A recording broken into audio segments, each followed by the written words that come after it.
Chapter 3 of The Great Gatsby by F. Scott Fitzgerald.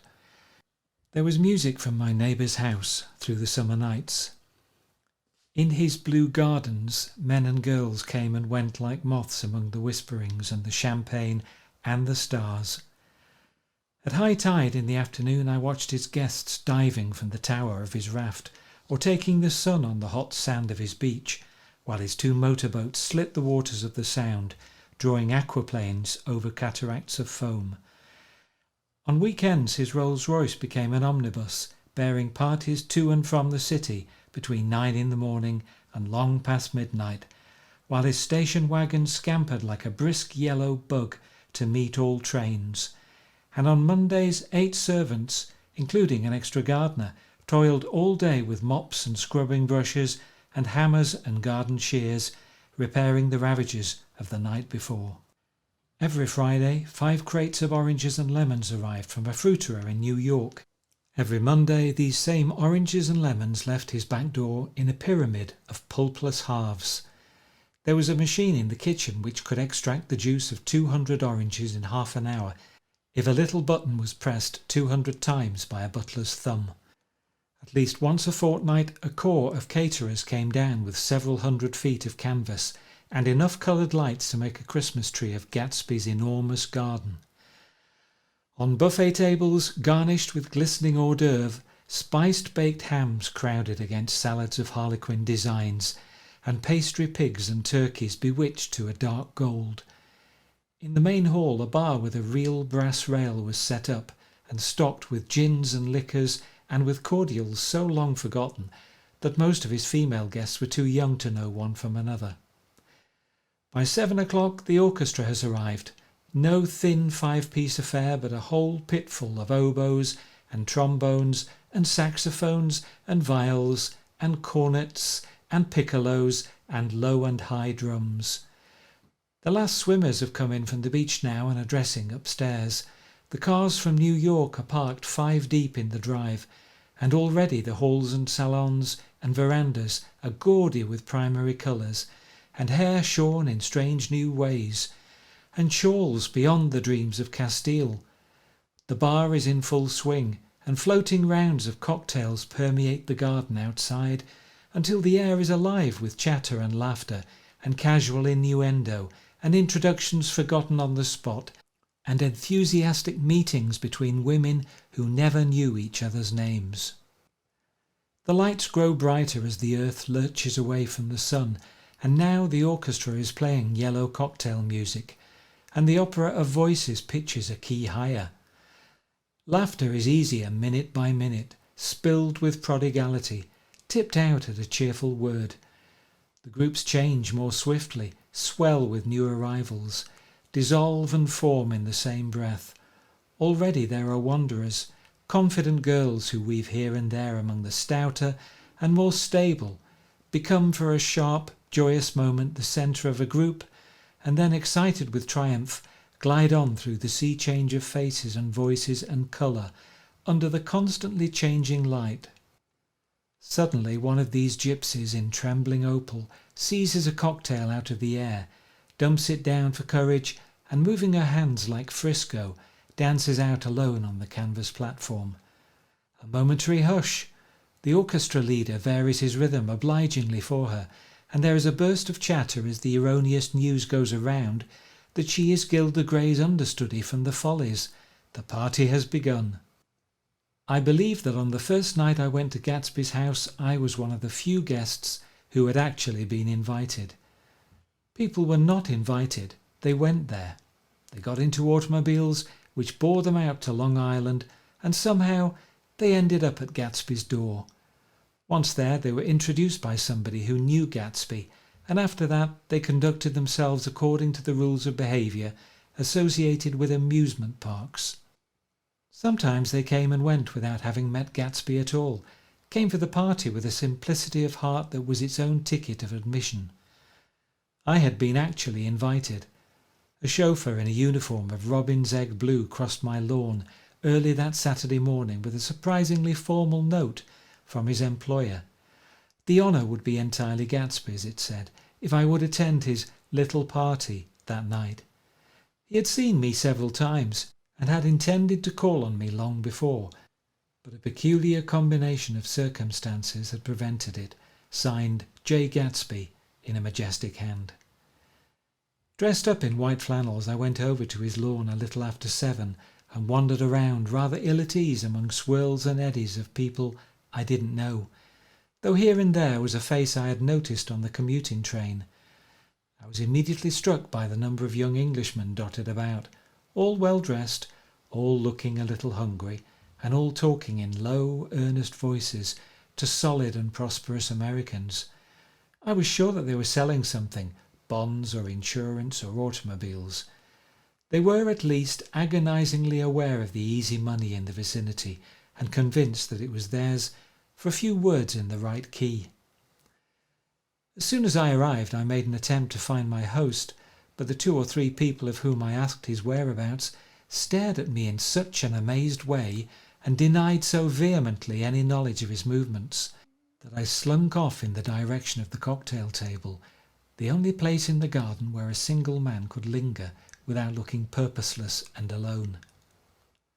I was on my way to get roaring drunk from sheer embarrassment when Jordan Baker came out of the house and stood at the head of the marble steps, leaning a little backward and looking with contemptuous interest down into the garden.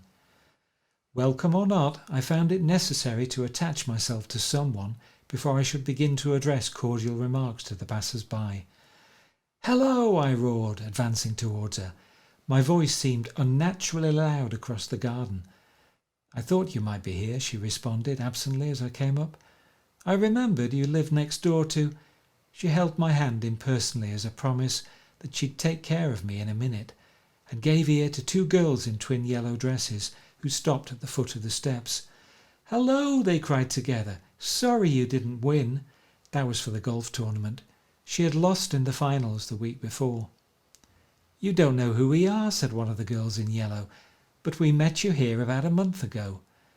"You've dyed your hair since then," remarked Jordan, and I started, but the girls had moved casually on, and her remark was addressed to the premature moon, produced like the supper, no doubt, out of a caterer's basket. With Jordan's slender golden arm resting in mine, we descended the steps and sauntered about the garden. A tray of cocktails floated at us through the twilight, and we sat down at a table with the 2 girls in yellow and 3 men, each one introduced to us as Mr. Mumble. "Do you come to these parties often?" inquired Jordan of the girl beside her. "The last one was the one I met you at," answered the girl in an alert, confident voice. She turned to her companion. "Wasn't it for you, Lucille?" It was for Lucille too. "I like to come," Lucille said. "I never care what I do, so I always have a good time. When I was here last, I tore my gown on a chair and he asked me my name and address. Inside of a week I got a package from Crollier's with a new evening gown in it." "Did you keep it?" asked Jordan. "Sure I did. I was going to wear it tonight, but it was too big in the bust and had to be altered. It was gas blue with lavender beads. $265. "There's something funny about a fellow that'll do a thing like that," said the other girl eagerly. "He doesn't want any trouble with anybody." "Who doesn't?" I inquired. "Gatsby. Somebody told me—" The 2 girls and Jordan leaned together confidentially. "Somebody told me they thought he killed a man once." A thrill passed over all of us. The 3 Mr. Mumbles bent forward and listened eagerly. "I don't think it's so much that," argued Lucille sceptically. "It's more that he was a German spy during the war." One of the men nodded in confirmation. "I heard that from a man who knew all about him. Grew up with him in Germany," he assured us positively. "Oh no," said the first girl. "It couldn't be that, because he was in the American army during the war."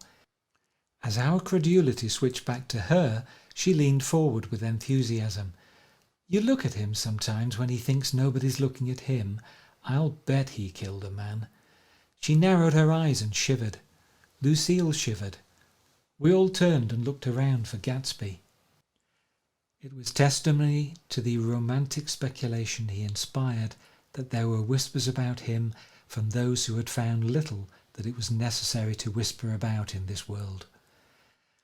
The first supper, there would be another one after midnight, was now being served, and Jordan invited me to join her own party, who was spread around a table on the other side of the garden.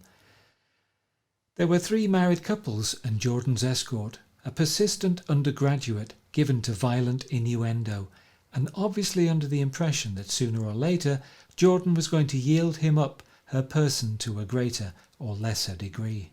Instead of rambling, this party had preserved a dignified homogeneity and assumed to itself the function of representing the staid nobility of the countryside, East Egg condescending to West Egg and carefully on guard against its spectroscopic gaiety. "Let's get out," whispered Jordan after a somehow wonderful and inappropriate half-hour. "This is much too polite for me." We got up and she explained that we were going to find the host. I had never met him, she said, and it was making me uneasy. The undergraduate nodded in a cynical, melancholy way.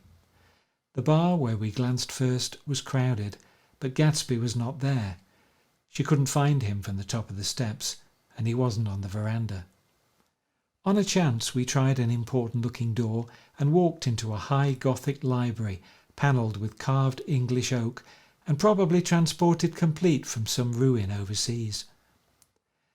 A stout middle-aged man with enormous owl-eyed spectacles was sitting, somewhat drunk, on the edge of a great table, staring with unsteady concentration at the shelves of books. As we entered, he wheeled excitedly around and examined Jordan from head to foot. "What do you think?" he demanded impetuously. "About what?" He waved his hand towards the bookshelves. "About that. As a matter of fact, you needn't bother to ascertain. I ascertained. They're real. The books," he nodded, "absolutely real. Have pages and everything. I thought they'd be a nice durable cardboard. Matter of fact, they're absolutely real. Pages and... Here, let me show you." Taking our scepticism for granted, he rushed to the bookcases and returned with Volume 1 of the Stoddard Lectures. "See," he cried triumphantly, "it's a bona fide piece of printed matter. It fooled me. This fella's a regular Belasco. It's a triumph. What thoroughness, what realism. Knew when to stop too. Didn't cut the pages. But what do you want? What do you expect?" He snatched the book from me and replaced it hastily on its shelf, muttering that if one brick was removed, the whole library was liable to collapse. "Who brought you?" he demanded. "Or did you just come?" "I was brought." "Most people were brought." Jordan looked at him alertly, cheerfully, without answering. "I was brought by a woman named Roosevelt," he continued. "Mrs. Claude Roosevelt. Do you know her?" "I met her somewhere last night. I've been drunk for about a week now, and I thought it might sober me up to sit in a library." "Has it?" "A little bit, I think. I can't tell yet. I've only been here an hour. Did I tell you about the books? They're real. You told us." We shook hands with him gravely and went back outdoors. There was dancing now on the canvas in the garden, old men pushing young girls backward in eternal graceless circles, superior couples holding each other tortuously, fashionably, and keeping in the corners, and a great number of single girls dancing individualistically, or relieving the orchestra for a moment of the burden of the banjo or the traps. By midnight, the hilarity had increased. A celebrated tenor had sung in Italian, and a notorious contralto had sung in jazz. And between the numbers, people were doing stunts all over the garden, while happy, vacuous bursts of laughter rose toward the summer sky. A pair of stage twins, who turned out to be the girls in yellow, did a baby act in costume, and champagne was served in glasses bigger than finger bowls. The moon had risen higher, and floating in the sound was a triangle of silver scales, trembling a little to the stiff, tinny drip of the banjos on the lawn. I was still with Jordan Baker. We were sitting at a table with a man of about my age and a rowdy little girl who gave way upon the slightest provocation to uncontrollable laughter. I was enjoying myself now. I'd taken 2 finger bowls of champagne, and the scene had changed before my eyes into something significant, elemental, and profound. At a lull in the entertainment, the man looked at me and smiled. "Your face is familiar," he said politely. "Weren't you in the 3rd Division during the war?" "Why, yes, I was in the 9th Machine Gun Battalion. I was in the 7th Infantry until June 1918. I knew I'd seen you somewhere before." We talked for a moment about some wet, grey little villages in France. Evidently he lived in this vicinity, for he told me they had just bought a hydroplane and was going to try it out in the morning. "Want to go with me, old sport? Just near the shore along the Sound." "What time?" "Any time that suits you best." It was on the tip of my tongue to ask his name when Jordan looked around and smiled. "Having a gay time now?" she inquired. "Much better." I turned again to my new acquaintance. "This is an unusual party for me. I haven't even seen the host. I live over there." I waved my hand at the invisible hedge in the distance, and this man Gatsby sent over his chauffeur with an invitation. For a moment he looked at me as if he failed to understand. "I'm Gatsby," he said suddenly. "What?" I exclaimed. "Oh, I beg your pardon. I thought you knew, old sport. I'm afraid I'm not a very good host." He smiled understandingly, much more than understandingly. It was one of those rare smiles with a quality of eternal reassurance in it that you may come across 4 or 5 times in life. It faced, or seemed to face, the whole external world for an instant, and then concentrated on you with an irresistible prejudice in your favour. It understood you just as far as you wanted to be understood, believed in you as you would like to believe in yourself, and assured you that it had precisely the impression of you that, at your best, you hoped to convey. Precisely at that point it vanished, and I was looking at an elegant young roughneck, a year or 2 over 30, whose elaborate formality of speech just missed being absurd. Some time before he introduced himself, I got a strong impression that he was picking his words with care. Almost at the moment when Mr. Gatsby identified himself, a butler hurried toward him with the information that Chicago was calling him on the wire. He excused himself with a small bow that included each of us in turn. "If you want anything, just ask for it, old sport," he urged me. "Excuse me, I'll rejoin you later." When he was gone, I turned immediately to Jordan, constrained to assure her of my surprise. I had expected that Mr. Gatsby would be a florid and corpulent person in his middle years. "Who is he?" I demanded. "Do you know?" "He's just a man named Gatsby." "Where is he from, I mean, and what does he do?" "Now you're started on the subject," she answered with a wan smile. "Well, he told me once he was an Oxford man." A dim background started to take shape behind him, but at her next remark it faded away. "However, I don't believe it." "Why not?" "I don't know," she insisted. "I just don't think he went there." Something in her tone reminded me of the other girls. "I think he killed a man," and had the effect of stimulating my curiosity. I would have accepted without question the information that Gatsby sprang from the swamps of Louisiana or from the Lower East Side of New York. That was comprehensible. But young men didn't, at least in my provincial inexperience I believe they didn't, drift coolly out of nowhere and buy a palace on Long Island Sound. "Anyhow, he gives large parties," said Jordan, changing the subject with an urban distaste for the concrete.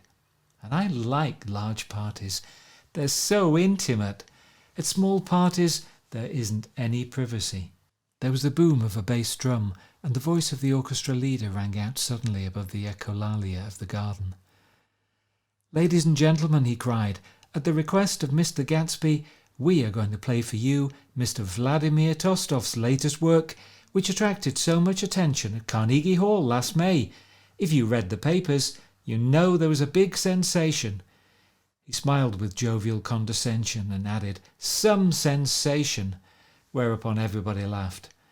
"The piece is known," he concluded lustily, "as Vladimir Tostov's Jazz History of the World." The nature of Mr. Tostov's composition eluded me, because just as it began, my eyes fell on Gatsby. standing alone on the marble steps and looking from one group to another with approving eyes. His tanned skin was drawn attractively tight on his face, and his short hair looked as though it were trimmed every day. I could see nothing sinister about him. I wondered if the fact that he was not drinking helped to set him off from his guests, for it seemed to me that he grew more correct as the fraternal hilarity increased.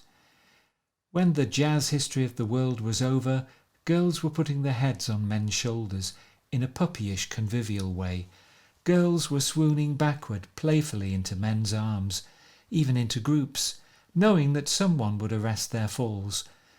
But no one swooned backward on Gatsby, and no French bob touched Gatsby's shoulder, and no singing quartets were formed with Gatsby's head for one link. "I beg your pardon." Gatsby's butler was suddenly standing beside us. "Miss Baker," he inquired, "I beg your pardon, but Mr. Gatsby would like to speak to you alone." "With me?" she exclaimed in surprise. "Yes, madam." She got up slowly, raising her eyebrows at me in astonishment, and followed the butler towards the house. I noticed that she wore her evening dress, all her dresses like sports clothes. There was a jauntiness about her movements, as if she had first learned to walk upon golf courses on clean, crisp mornings. I was alone, and it was almost 2. For some time confused and intriguing sounds had issued from a long, many-windowed room which overhung the terrace. Eluding Jordan's undergraduate, who was now engaged in an obstetrical conversation with 2 chorus girls, and who implored me to join him, I went inside. The large room was full of people. One of the girls in yellow was playing the piano, and beside her stood a tall, red-haired young lady from a famous chorus, engaged in song. She had drunk a quantity of champagne, and during the course of her song she had decided ineptly that everything was very, very sad. She was not only singing, she was weeping too. Whenever there was a pause in the song, she filled it with gasping, broken sobs, and then took up the lyric again in a quavering soprano. The tears coursed down her cheeks, not freely, however, for when they came into contact with her heavily beaded eyelashes, they assumed an inky colour and pursued the rest of their way in slow black rivulets. A humorous suggestion was made that she sing the notes on her face, whereupon she threw up her hands, sank into a chair, and went off into a deep vinous sleep. "She had a fight with a man who says he's her husband," explained a girl at my elbow. I looked around. Most of the remaining women were now having fights with men said to be their husbands. Even Jordan's party, the quartet from East Egg, were rent asunder by dissension. One of the men was talking with curious intensity to a young actress, and his wife, after attempting to laugh at the situation in a dignified and indifferent way, broke down entirely and resorted to flank attacks. At intervals she appeared suddenly at his side like an angry diamond and hissed, "You promised!" into his ear. The reluctance to go home was not confined to wayward men. The hall was at present occupied by 2 deplorably sober men and their highly indignant wives. The wives were sympathizing with each other in slightly raised voices. "Whenever he sees I'm having a good time, he wants to go home." Never heard anything so selfish in my life. "We're always the first ones to leave." "So are we." "Well, we're almost the last tonight," said one of the men sheepishly. "The orchestra left half an hour ago." In spite of this wives' agreement that such malevolence was beyond credibility, the dispute ended in a short struggle, and both wives were lifted, kicking, into the night. As I waited for my hat in the hall, the door of the library opened, and Jordan Baker and Gatsby came out together. He was saying some last word to her, but the eagerness in his manner tightened abruptly into formality as several people approached him to say goodbye. Jordan's party were calling impatiently to her from the porch, but she lingered for a moment to shake hands. "I've just heard the most amazing thing," she whispered.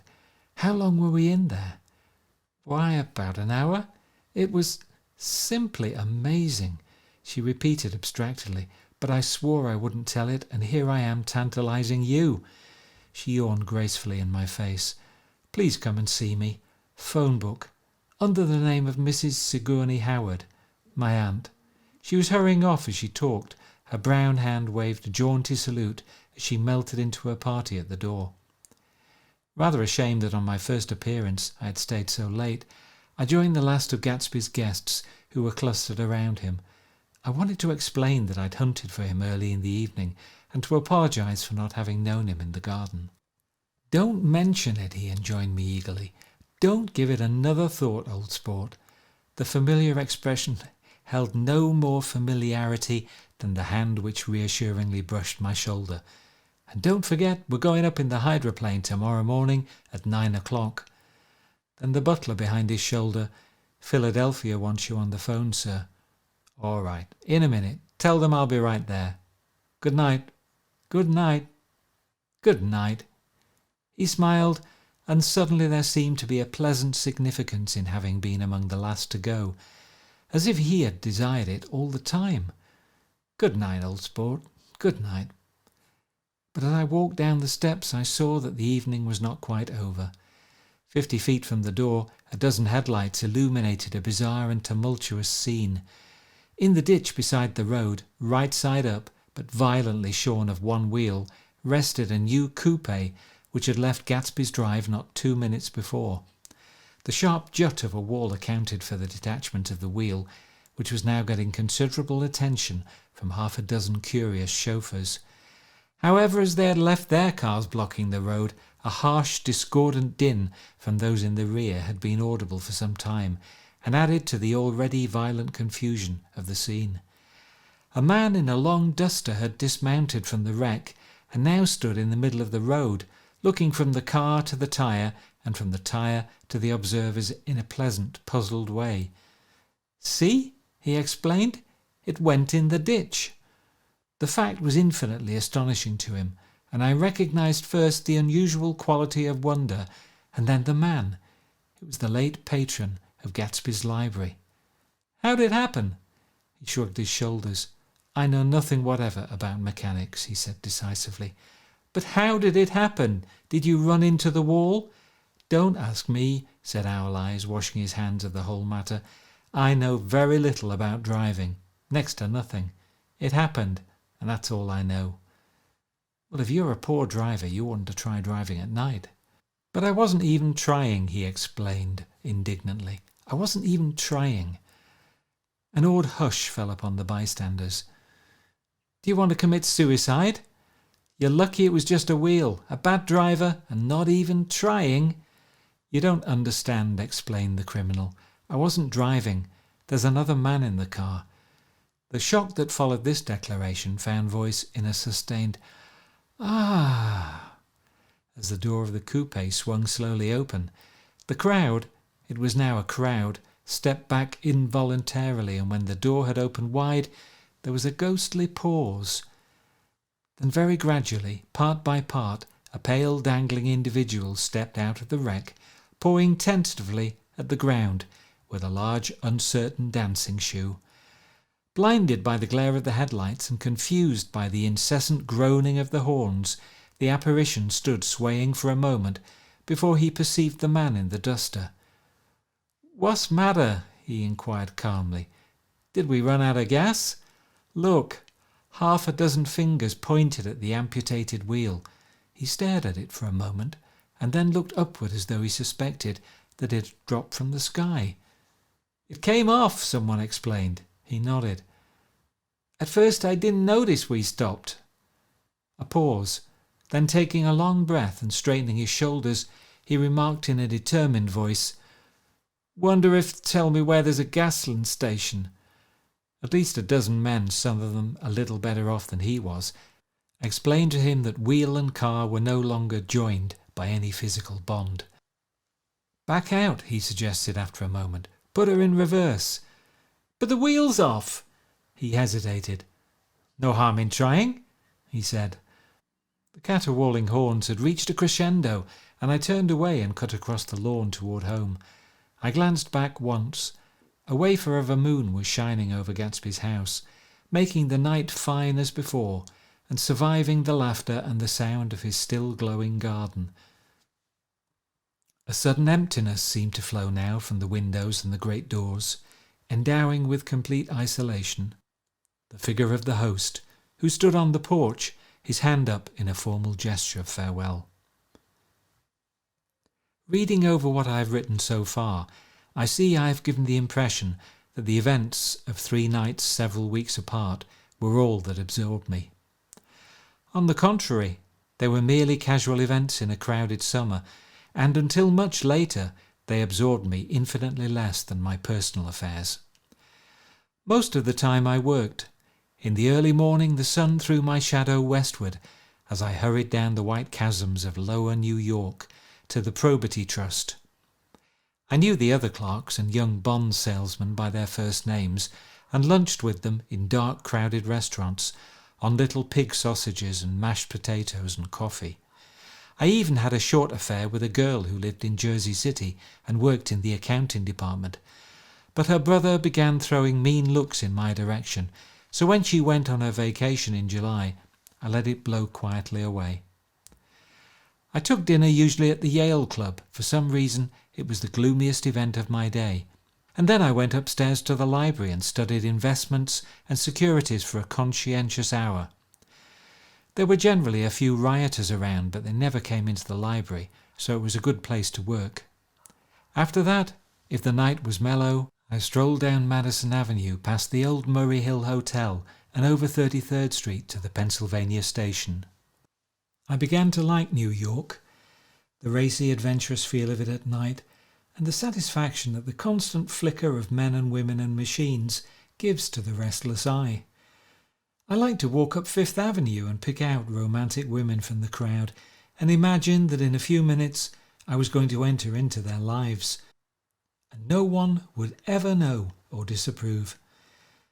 Sometimes in my mind I followed them to their apartments on the corners of hidden streets, and they turned and smiled back at me before they faded through a door into warm darkness. At the enchanted metropolitan twilight, I felt a haunting loneliness sometimes, and felt in others poor young clerks who loitered in front of windows waiting until it was time for a solitary restaurant dinner, young clerks in the dusk, wasting the most poignant moments of night and life. Again, at 8 o'clock, when the dark lanes of the 40s were lined 5 deep with throbbing taxicabs for the theatre district, I felt a sinking in my heart. Forms leaned together in the taxis as they waited, and voices sang, and there was laughter from unheard jokes, and lighted cigarettes outlined unintelligible gestures inside. Imagining that I too was hurrying toward gaiety and sharing their intimate excitement, I wished them well. For a while I lost sight of Jordan Baker, and then in midsummer I found her again. At first I was flattered to go places with her, because she was a golf champion and everyone knew her name. Then it was something more. I wasn't actually in love, but I felt a sort of tender curiosity. The bored, haughty face that she turned to the world concealed something. Most affectations conceal something eventually, even though they don't in the beginning. And one day I found what it was. When we were on a house party together up in Warwick, she left a borrowed car out in the rain with the top down and then lied about it. And suddenly I remembered the story about her that had eluded me that night at Daisy's. At her first big golf tournament, there was a row that nearly reached the newspapers. A suggestion that she had moved her ball from a bad lie in the semi-final round. The thing approached the proportions of a scandal, then died away. A caddie retracted his statement, and the only other witness admitted that he might have been mistaken. The incident and the name had remained together in my mind. Jordan Baker instinctively avoided clever, shrewd men, and now I saw that this was because she felt safer on a plane where any divergence from a code would be thought impossible. She was incurably dishonest.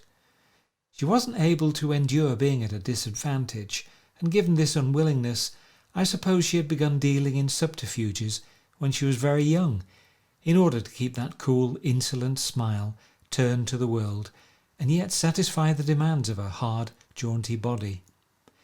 It made no difference to me. Dishonesty in a woman is a thing you never blame deeply. I was casually sorry, then I forgot. It was on that same house party that we had a curious conversation about driving a car. It started because she passed so close to some workman that our fender flicked a button on one man's coat. "You're a rotten driver," I protested. "Either you ought to be more careful or you oughtn't to drive at all." "I am careful." "No, you're not." "Well, other people are," she said lightly. "What's that got to do with it?" "They'll keep out of my way," she insisted. "It takes two to make an accident. Suppose you met somebody just as careless as yourself." "I hope I never will," she answered. "I hate careless people. That's why I like you." Her grey, sun-strained eyes stared straight ahead, but she had deliberately shifted our relations, and for a moment I thought I loved her. But I am slow-thinking and full of interior rules that act as brakes on my desires, and I know that first I had to get myself definitely out of that tangle back home. I'd been writing letters once a week and signing them "Love, Nick," and all I could think of was how, when that certain girl played tennis, a faint moustache of perspiration appeared on her upper lip. Nevertheless, there was a vague understanding that had to be tactfully broken off before I was free. Everyone suspects himself of at least one of the cardinal virtues, and this is mine. I am one of the few honest people that I have ever known. End of chapter 3.